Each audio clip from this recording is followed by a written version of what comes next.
I hail from Indianapolis. Mama worked in Georgia because of the racist capitalist. Forces to the east, I dress dressing with the bacon bits. Syrup sandwich Monday, sloppy Joe Tuesday. Wednesday, another hamburger helper dish. I can't wait for Fridays. What's up, Heavy Hooks here. You know, I'm always thinking about politics, economics, and history. And I'm just thinking about how much economics, politics, structures our family and our perspective of reality. Especially after, watching numerous videos of Zoe Williams and Corey Holcomb. And looked at a video of Tommy Sotomayor because he was referenced in the dispute that Zoe Williams and Corey Holcomb had. And what I'm noticing is that since money is the most valuable thing in our society, then we judge all things based on how much money someone has. And also in this society, a man is expected to have money and not to be poor. And especially if you're black, you are told to hide the fact that you are poor. Never admit that you're poor. And this puts extreme pressure on black males to appear rich or wealthy or well off financially. But it damages our relationships because since money is the most valuable thing in our society, one must do anything they can to get it, and they're expected to do anything to get it.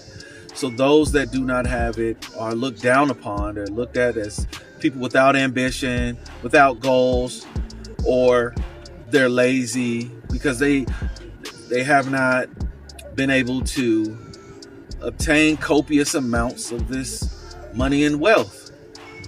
So a man is judged by how much money that he has. And you can also tell what's valuable in a society based on taboos. And it is taboo to admit that you are poor or broke.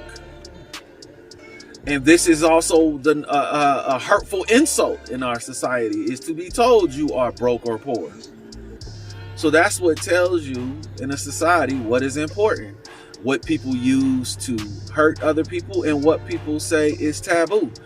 So if you look at the idea that we should not publicly talk about religion and politics, again tells you that those two things are important, which they are, and they are both heavily influenced by the economics and politics of the society. But back to Zoe Williams and Corey Holcomb,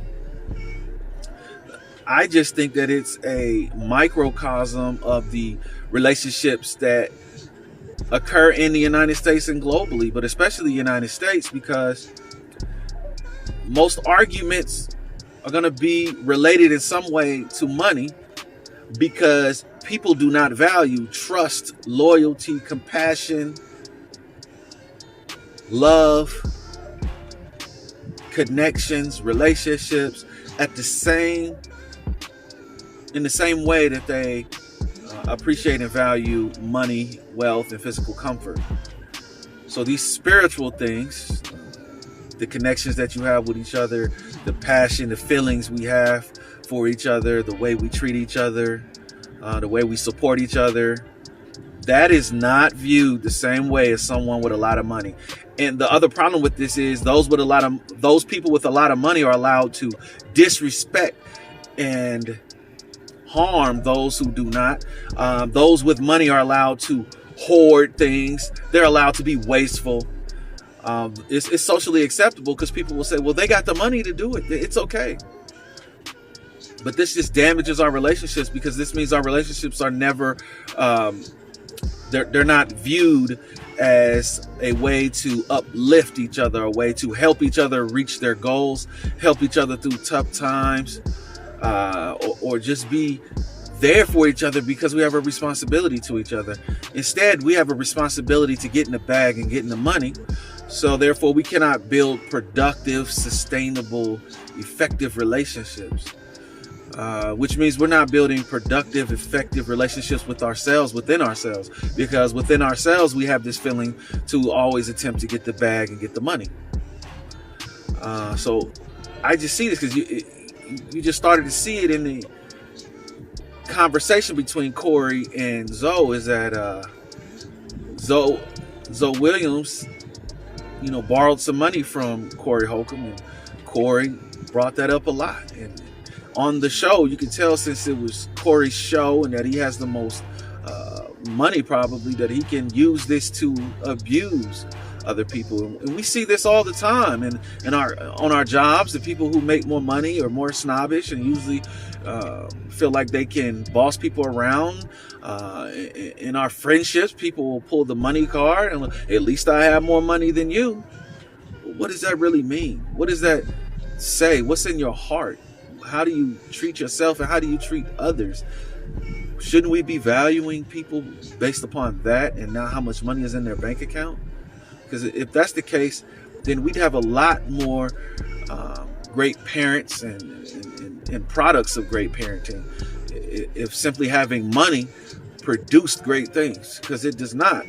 Even when people have a lot of money and they choose to start a business, them having money does not mean they're going to produce a great business. And nor does it mean you're going to produce a great person or produce a great productive relationship. So I really think that the ideas of the society, the politics, the economic system influences how we see the world, how we see ourselves, how we see others, and therefore how we treat ourselves and how we treat others. So this is Rodney Smith, just my heavy thoughts. And what are we going to do about these financial and economic problems that we face? Are we going to keep parroting capitalism rhetoric, that capitalism is great and all you have to do is put in hard work? Well, if that's all you have to do is put in hard work and everything's going to turn out okay, why are so many businesses closing? Businesses were closing before COVID. The financial downturn was happening before COVID hit, and COVID made it even worse.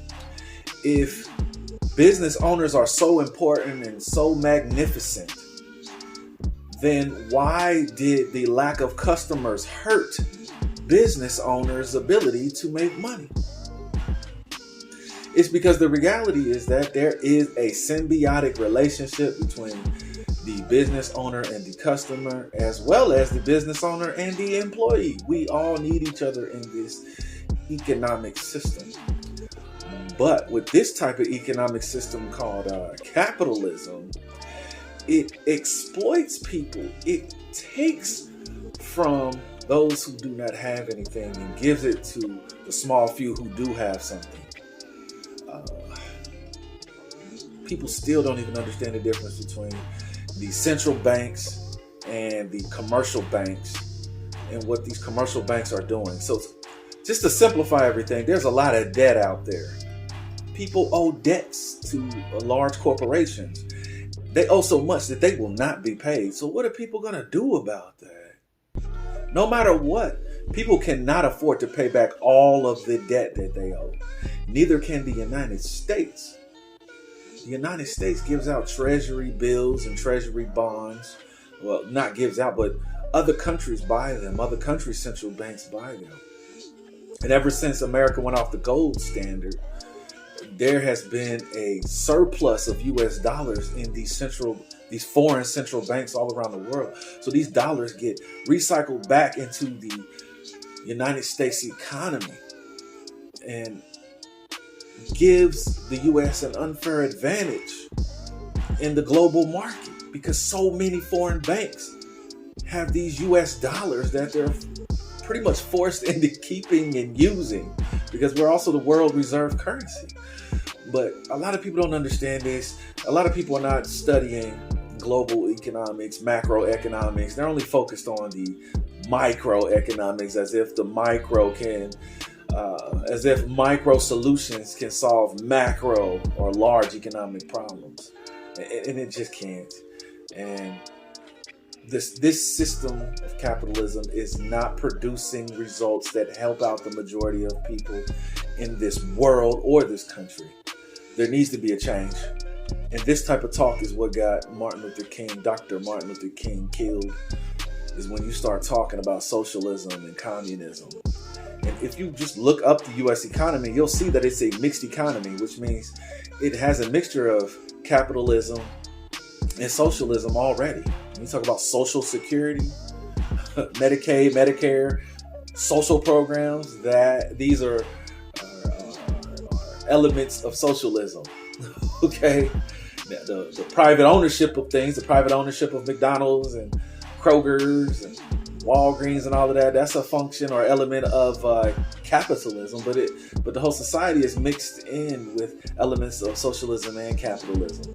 And if you think about when a country has a recession or a depression, the government does not implement more capitalistic programs to help solve these problems. They implement more social programs, all right?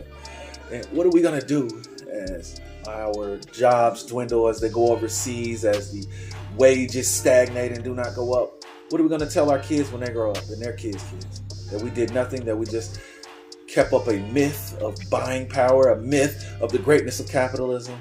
I'm not. I'm here criticizing it. We need to change.